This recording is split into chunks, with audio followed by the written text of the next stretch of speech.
you know that when it gets to certain situations like this, in as much as you are saying so simple, sometimes sometimes I don't really blame the dad. It's emotional.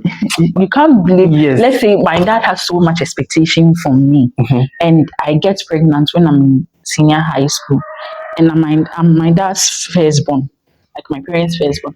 He has so much expectations from like From you. so much because And then you are this the happened. firstborn, and so many, and you have other children too. You have siblings who are Taking after care you. of. So you are the one that they are looking up to. So let's say even the child is the firstborn, and you get pregnant when you are 16 years old. I don't blame the dad. I don't blame the dad. I really don't blame the dad. But Accra boy, no, Accra boy. Accra It boy. doesn't matter what you do. Okay, let's go.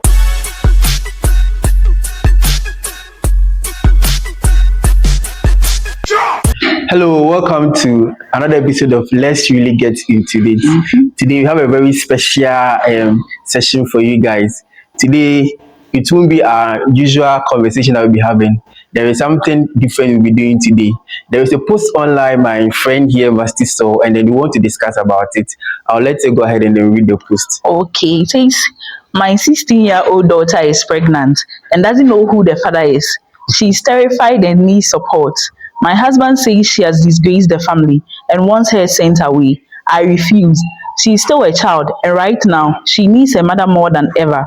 Now he's giving me an ultimatum. Either my daughter leaves or our marriage is over. I'm torn between protecting my child and losing my husband. If you were in my position, what would you do? If you were in my position, what What will would you do? You see, in this situation, for you to talk about it, it's different from for you to be in that person's shoes. Situation. So these are just ideas that we can share because Yes. we are not in that position. And I believe there are people out there who are in these positions. Yes. Even in the position of the daughter, in the position of the father, and then The mother. The mother too.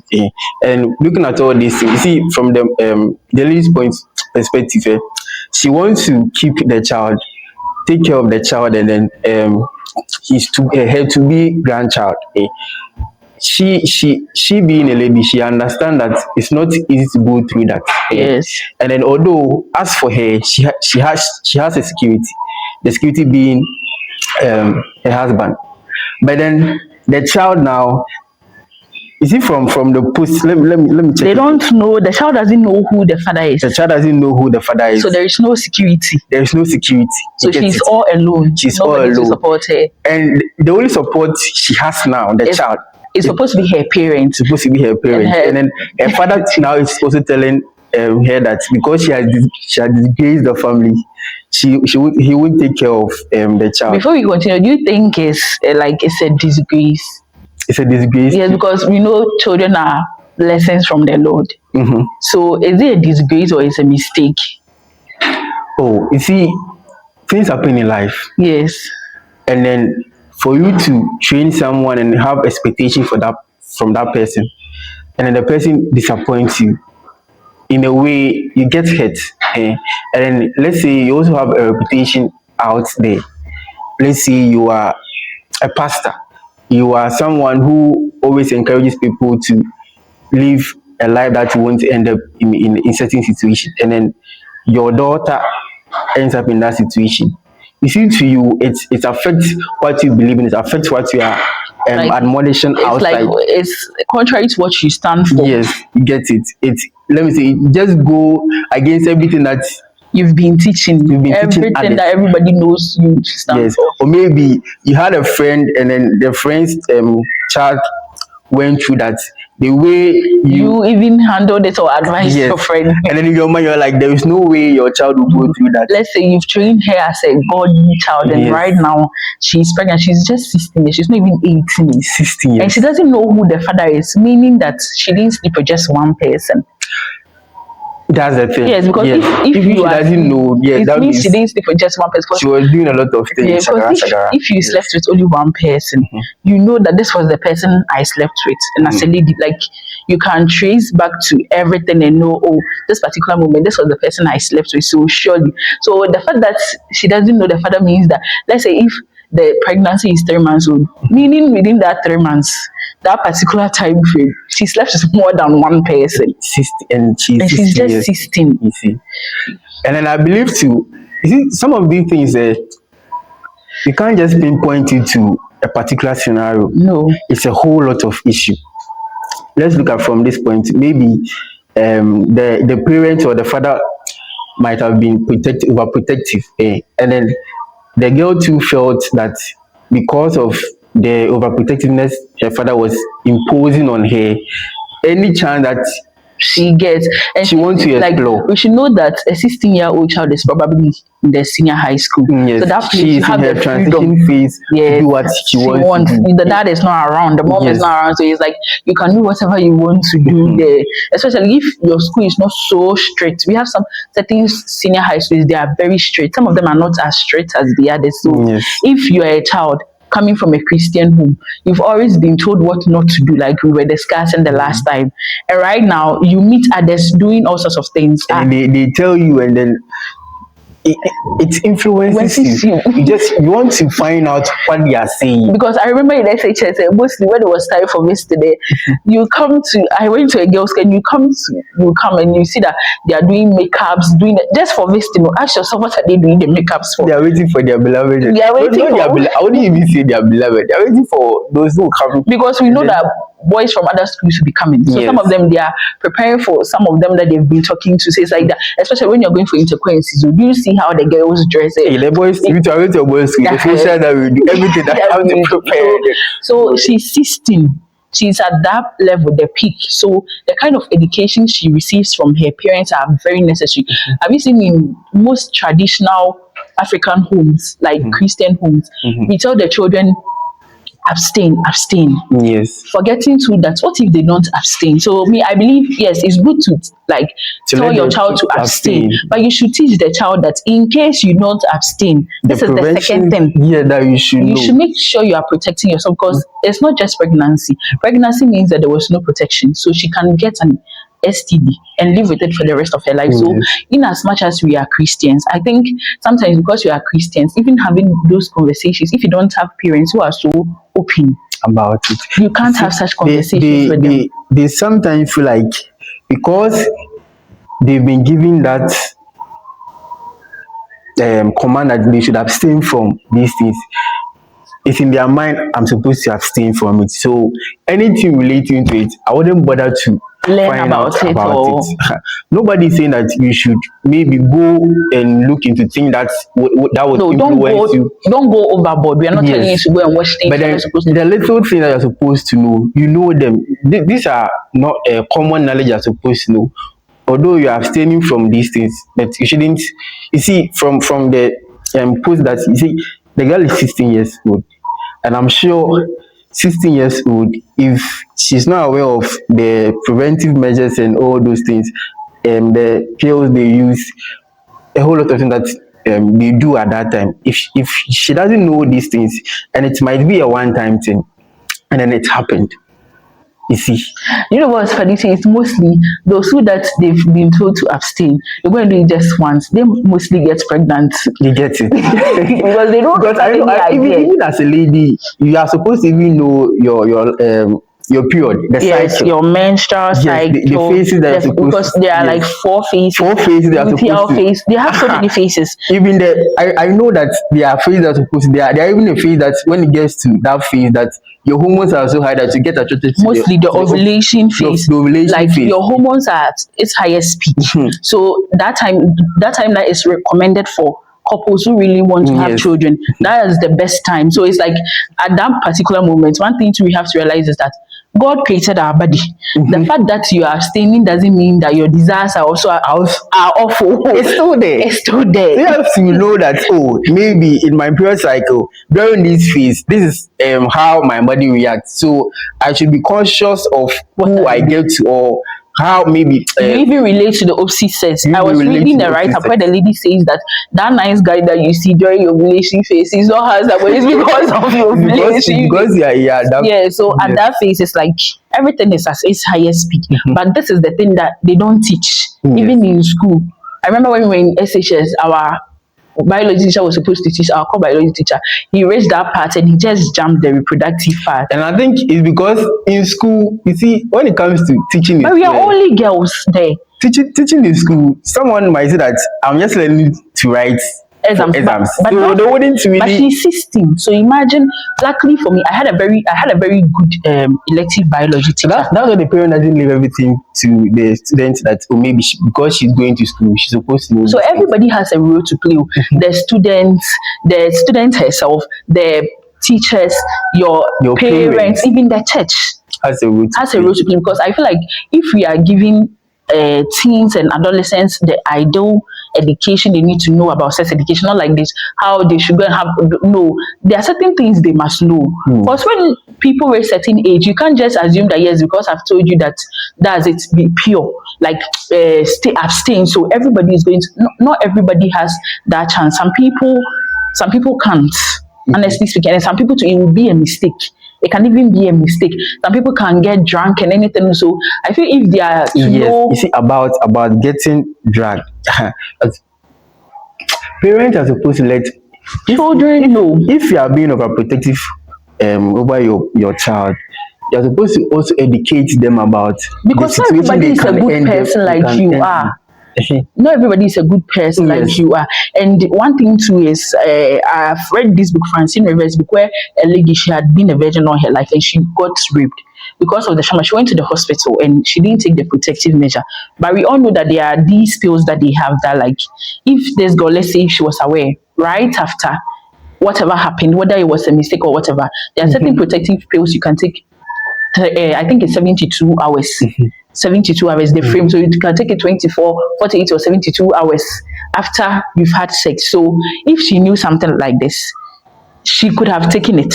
And prevent But this is the case that sometimes, even especially in Christian homes, they just assume that because I've told you that, don't abstain, so that's it. But we go to senior high schools, we go to universities. Sometimes the pressure from outside, it's not everybody who is able to stand it. Maybe some of us can stand it, but some people can't.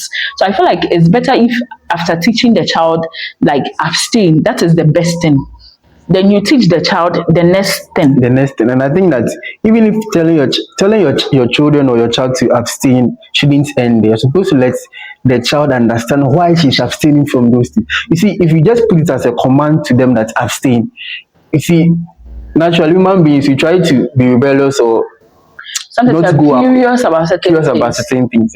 But if you let the child understand that the reason why you're abstaining is these are the reasons. Maybe it's for your own good. For your These own good, are like your to protect belief system, your and then beliefs. we are Christians. Abstaining from things and building your relationship with God, understanding that when it comes to sexuality, when it comes to these things, it's also about intimacy. Your intimacy with God, your intimacy with the Holy Spirit. So if you're able to do all these things, it helps you to build your relationship with God.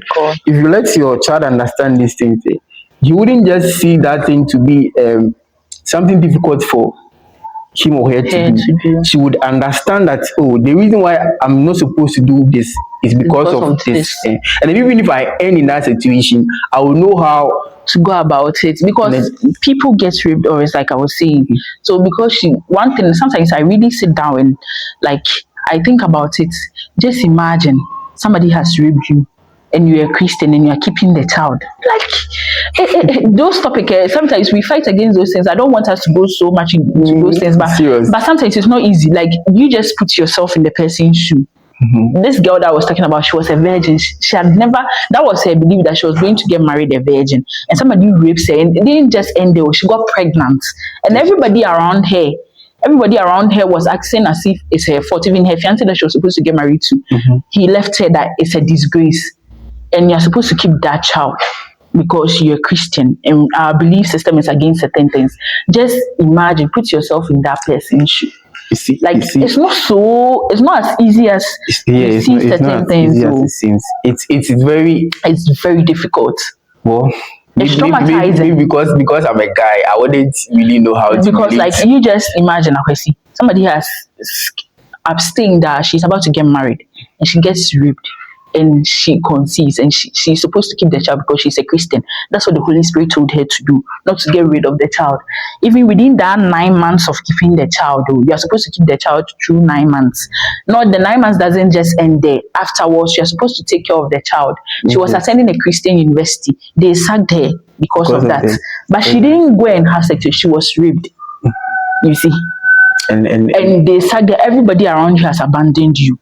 And you're expected to keep the child and raise the child. So it's like every time I see the child, my mind will go back to how I conceived the child. So if the child will stay with you for like 30 years, like your whole life, there is a memory of that pain. The pain that cost you everything. It cost you your whole life. It cost you everything. So it's not easy. So like right now, let's look at the mother is saying that if you were in my position, what would you do? So like as a mother, just imagine, I'm not a mother yet. They are very careful. I'm sure she will take care of even though I'm not a mother yet, but it's like mostly when you're a lady, you have this motherly instincts. You want to protect all the people around you. Yes. So you just imagine, I have these little cousins that, like, the way I protect them, even they that I'm protecting them that way. So imagine if it's my own child, 16 years. In as much as I love my husband or whatever, there is no way I'll allow my child to go. And I think that they can even find ways around this. Yes. It shouldn't be an ultimatum that the marriage or the child. Oh no. And even the father in question too. The child is also from it's your seed. It's your seed. So you can't just abandon, be like your marriage or the child.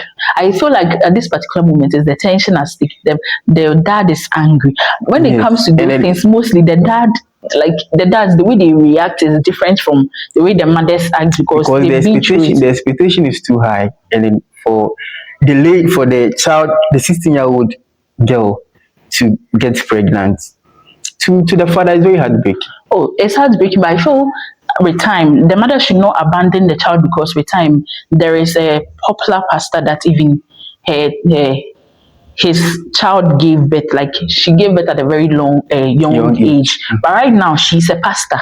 She has taken over from her dad. He didn't abandon the child. He didn't abandon. I'm sure the pastor would also have a lot of reputation out there. He's not just a pastor, he's an international pastor. Known not just in one particular continent, like all over the world. And then this has happened to even the pastor I'm talking about, he's not an African.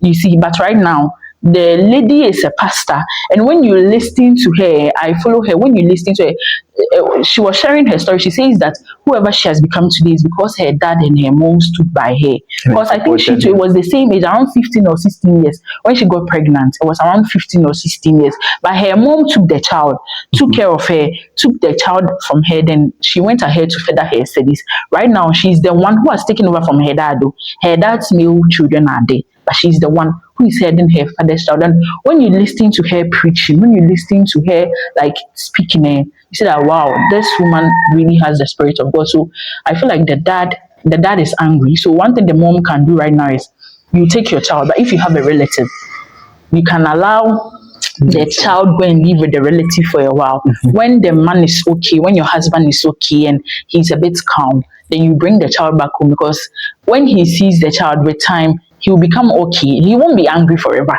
Oh, definitely. He won't be angry forever. It all starts with how they would resolve the issue. Yes. It has to start from somewhere. You see, as I was saying, at the beginning there will be tension. Lots of tension. Lots of tension. So they are supposed to know how that they will de-escalate that tension. So they are supposed to find ways. Even in this aspect, emotional intelligence comes in to play. Conflict resolution. Yes, it really comes into play. Because if you don't have a good emotional intelligence, you wouldn't know how. Because what if the woman also gets angry? She also finds that how can you tell me to choose between my marriage and the child? The child is also yours. Not like and she's just 16 years. 16 years. So that particular moment, that means emotional intelligence. The child, and even with what the man is doing, with what the father is doing, the child can be pushed to go and do something she's not supposed to. She can even kill herself. Not just kill herself. What if she goes and take drugs that she's trying to get rid of the thing that you say it's a disgrace? Because right now, if the pregnancy is not out there, like it's not, her baby bump hasn't shown yet, she can get rid of it. She could have even gotten rid of it without allowing the father to know. But the fact that she has come to you, I feel like it's tension. They should give the man some time. When mostly it happens like this, the mothers are mostly the ones who support. So the mother should support, and but some of the fathers don't actually. I know, I know somebody that his dad made him stop schooling. The guy stopped schooling and went to work so that he could take care of the lady till she put to bed. It was after the lady put to bed that the dad made the guy go back to school. So we have different fathers, but it's all about the understanding. The understanding goes to show that even in marriage, the man is the head of the family. And then everyone draws strength from the man. And then the man also draws strength from God. So you as a man representing God in your family are supposed to let your family be able to find security in you. But if it gets to a point where they are not able to get that security, that's where there is mistrust, and then there is doubt, there is disloyalty, and then it comes in. You know that when it gets to certain situations like this, in as much as you are saying so simple, sometimes I don't really blame the dad. It's emotional. You can't blame. Yes. Let's say my dad has so much expectation from me, and I get pregnant when I'm in senior high school, and I'm my dad's firstborn. Like my parents' firstborn, he has so much expectations from, like, so much, because you are the firstborn, and so many, and you have other children too. You have siblings who are after you, so you are the one that they are looking up to. So let's say even the child is the firstborn, and you get pregnant when you are 16 years old. I don't blame the dad. I really don't blame the dad. But sucking the child too is too extreme, because anything can happen. Because at that particular moment, 16 years, I don't think what she wanted is to get pregnant. She didn't want to get pregnant, so she was exploring. And then this exploring too, if you had taught her in a good way, she wouldn't have gone to extreme. I feel like sometimes it doesn't matter the education you give. Accra boy, no, it doesn't matter what you do. But you know, sometimes it really helps. In African homes, for instance, those things, like, parents don't like talking about it. You rarely see parents talking about it. And even if the child asks certain questions, they will try to be like, you are too young to know. It's like you are bad. They shut the child off. So sometimes some of them, with all the emotions and the disaster, they don't know how to deal with it. So they don't know who to turn to. They turn to their friends, and then they get bad information. Get curious. It's after the mistake happens that they say that it was bad advice. But if you, the dad, your mom, you are so open to the extent that your child can be your friend, your child can share everything with you, I think it really helps. Me, luckily, I have a mom. My mom is very open. Like, I can ask her literally anything, and she will answer. Now that I'm going, you can't hide. Hey, now I'm already good. So it's like, growing up here, she was somebody that you could really go to. You can ask her anything. Yeah, she's very open. If you have, she will share everything with you. Just that she knows the limits that she's supposed to, but she will share everything. So she has created that bond that anything. Even if somebody asks me out, I can. The moment I reach home, I'm telling my mom. It's that simple. So I feel like that's very, in as much as you're a parent, your children shouldn't be afraid of you. I always say this thing: your children should respect you, and then have that connection. If your children are afraid of you, they are friends outside. They are the ones they will confide in. But if your children respect you and they have that friendship with you, anything that happens, you're the first person that they run to. You see, so you shouldn't behave in such a way that your children are so afraid of you. There are certain people that their children are really. There are some of the fathers that is like, you can't even. Some people are there, you enjoy listening, and the rest. The way that their parents behave, you can see that from home. This child is really afraid of this man, but it's okay for your children to respect you, but you shouldn't create so much fear in them that they can't come to you and then talk to you. Just imagine if this girl had such relationship with her mom or her dad. The moment that somebody asks her out, she'll go and tell her mom. Or the moment that she's having all these emotions, she's having a crush on somebody, she'll come to her mom or her dad and say that, oh, this is the person, oh, mom, this is what was happening, this is what was happening. So I think we should create that environment for our children, and even in our various churches and everything, churches, school, and everything. So yes, we should create that bond with our children and then build on. Both of us are not married. No, we are not married. These are just our sharing.